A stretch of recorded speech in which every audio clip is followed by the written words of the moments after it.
계약을 파기하는 걸 쉽게 생각하시는 분들이 많으신데요. 계약서를 괜히 쓰는 게 아닙니다. 잘못 파기하면 위약금, 손해배상까지 수억 원을 쓰셔야 될 수도 있습니다. 꼭 제대로 알고 취소하셔야 합니다. 네, 안녕하세요. 여러분의 민생구조대 민사전문 정재원 변호사입니다. 계약을 했는데 갑자기 집값이 올라서 더 비싼 가격에 팔고 싶다든지, 막상 계약은 했는데 다시 보니 좀 마음에 들지 않고 다른 좋은 부동산이 또 보인다든지, 여러 가지 이유로 부동산 매매 계약을 없던 일로 하고 싶은 분들이 많이 계실 텐데요. 법적으로는 부동산 매매 계약을 해제한다, 취소한다 라는 표현을 씁니다. 근데 이 매매 계약을 해제, 취소할 때 어떻게 하면 위약금, 손해배상 없이 할 수 있는지 말씀드리도록 하겠습니다. 먼저 계약금만 납부되어 있는 상태에 대해서 말씀드리겠습니다. 당사자 간에 다른 약정을 하지 않았다면 계약금을 해약금으로 해서 계약을 해제하실 수 있습니다. 매도인의 경우에는 받은 계약금의 배액을 매수인에게 반환해 주면서 계약을 해제하실 수 있고요. 매수인의 경우에는 계약금을 포기하고 계약을 해제하겠다라는 의사를 매도인에게 이야기를 해서 계약을 해제하실 수 있습니다. 다음으로는 계약금 외에 중도금까지 지급이 된 경우에 계약을 어떻게 파기해야 되는지에 대해서 말씀드리겠습니다. 중도금까지 지급이 된 경우에는 해약금에 의해서 해제를 하실 수가 없습니다. 해약금에 의한 해제는 어느 한쪽이 이행에 착수하기 이전까지만 가능한데, 중도금이 이미 지급이 되면 매수인이 이행에 착수한 것이기 때문에 해약금을 가지고는 해제를 하실 수가 없습니다. 그래서 이런 일도 벌어지는 경우가 있는데요. 매도인은 해약금을 지급하고 계약을 해제하고 싶고, 매수인의 입장에서는 계약을 유지하고 싶다라고 하면 이 매도인이 해약금을 마련하고 있을 때 매수인이 원래 정해진 기한보다 일찍 중도금을 지급을 해서 매도인이 해약금 해제를 할 수 없도록 하는 경우가 있습니다.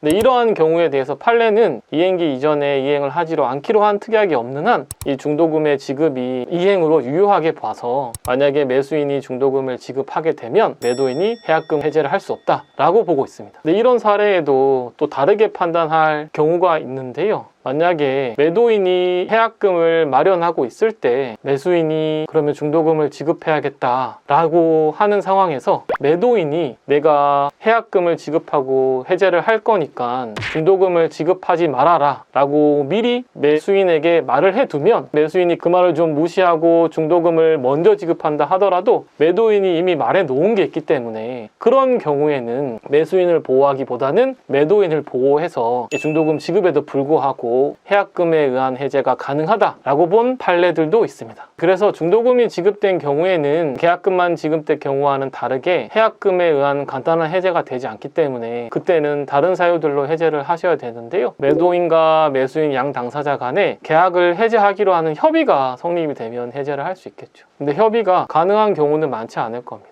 그리고 경우에 따라서는 어떠한 경우에는 해제할 수 있다라는 특약을 정한 경우도 있을 건데요. 그러면 사유에 따라서 해제를 하실 수 있을 겁니다. 그런데 이런 협의도 되지 않고 특약도 없고 하면 결국에는 채무 불이행을 이유로 해서 계약을 해제하거나 민법상에 정하고 있는 취소 사유들을 주장해서 취소를 해야 되는 경우가 될 텐데요. 우선 채무 불이행에 의한 계약 해제는 매매 계약의 양 당사자 중에 어느 한 당사자가 계약에 정한 사정을 이행하지 않아서 그 불이행을 이유로 해서 해제를 하게 되는 겁니다. 그래서 매도인의 경우에 잔금을 지급하기 이전에 등기부상의 근저당권, 가압류 같은 것을 말소시켜 주기로 했는데 그런 약속이 지켜지지 않는다거나, 그리고 부동산 내에 있는 건축물들을 철거해 주기로 했는데 철거해 주지 않는다거나, 건물에 건축법 위반 사항이 있어서 그 부분을 해결해 주기로 했는데 그걸 해결해 주지 않는다거나, 그런 사유들이 이 매도인의 의무 위반으로 제기될 수 있는 사정들입니다. 그리고 매수인의 경우는 채무 불이행에 문제되는 것들은 중도금을 지급한 기한에 지급하지 않았다거나, 잔금을 지급하지 않았다거나, 그런 부분들이 문제가 될 수 있죠. 그래서 매매계약 당사자 일방이 의무를 이행하지 않는 부분이 있다라고 하면 다른 일방은 의무를 이행하지 않는 쪽에게 어서 이행을 해라, 기한 안에도 이행이 이루어지지 않으면 더 이상 기다릴 수 없으니까 계약을 해제하겠다라고 해서 계약을 해제할 수 있게 되는 겁니다. 변호사님, 그럼 채무 불이행이 있을 때는 계약금은 어떻게 되나요? 채무 불이행은 어느 한쪽의 의무 위반을 이유로 계약을 해제하는 거기 때문에 계약이 없던 것이 되는 거니까 계약금은 매수인에게 돌려주게 되는 거죠. 다만 채무 불이행을 해서 계약을 해제하게 되면 그에 따라서 상대방이 받게 되는 손해를 배상해 줘야 됩니다. 계약이 정상적으로 진행이 될 거라고 생각을 하고 지출했던 비용들, 또 계약이 정상적으로 진행이 되었다면 시세 차익이라던가 하는 이익을 얻을 수 있게 되는데, 그 이익을 얻지 못하게 된 손해들이 이제 손해로 논의될 수 있습니다. 다음으로는 계약을 파기할 수 있는 사유로 계약을 취소를 할 수 있는지를 말씀드리겠습니다. 매매 계약의 취소에 있어서는 이 계약이 사기에 의한 계약이기 때문에 취소하겠다, 내지는 내가 착오에 의해서 계약을 체결한 거기 때문에 취소하겠다가 주로 논의가 됩니다. 여기서 먼저 사기 취소에 대해서 말씀을 드리겠습니다. 민법은 사기에 의한 의사표시를 취소할 수 있다라고 규정을 하고 있는데요. 만약에 사기를 당해서 계약을 체결했다라고 하면 이 계약을 체결한다라는 의사표시를 취소하고 계약을 없던 것으로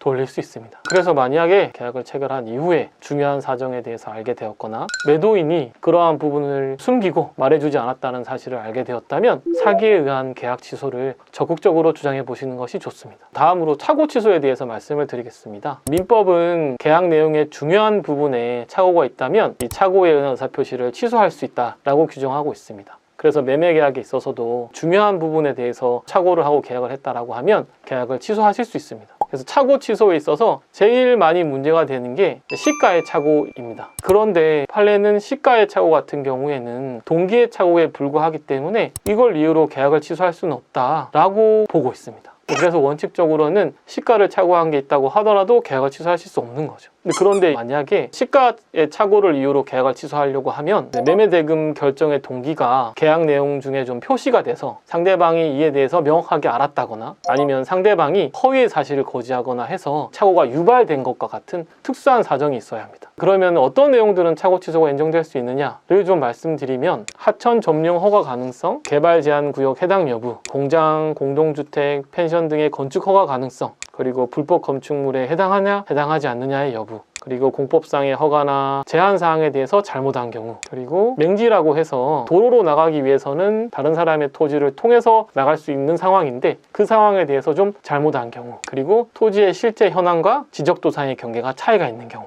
등의 사정으로 착오 취소가 주장되고 있습니다. 그래서 정리를 하자면 해약금이나 손해배상 없이 계약을 없던 것으로 하려고 하면 상대방이 채무불이한 것이 있다거나 상대방이 사기를 한 것이 있다거나 그게 아니면 내가 착오에 의해서 계약을 했다라는 주장이 있어야 하는 거죠. 채무불이행에 의한 해제를 대비한다라고 하면 계약서상에 특약에 관한 내용을 좀 충실하게 기재해서 대비를 해 두시는 것이 좋고요. 사기, 착오 취소에 대비를 해서는 어떤 사정들을 고려해서 부동산의 매매 대금을 결정하셨다라고 하면 그 사정들을 가급적 상세하게 기재를 해 두는 것이 도움이 될 수 있습니다. 그래서 계약을 체결했는데 계약 체결 이후에 알게 된 사정으로 계약을 취소해야 되냐, 해제를 해야 되냐 이런 고민이 되시면 꼭 변호사와 상담을 하셔서 말씀을 나눠보는 게 좋을 것 같습니다.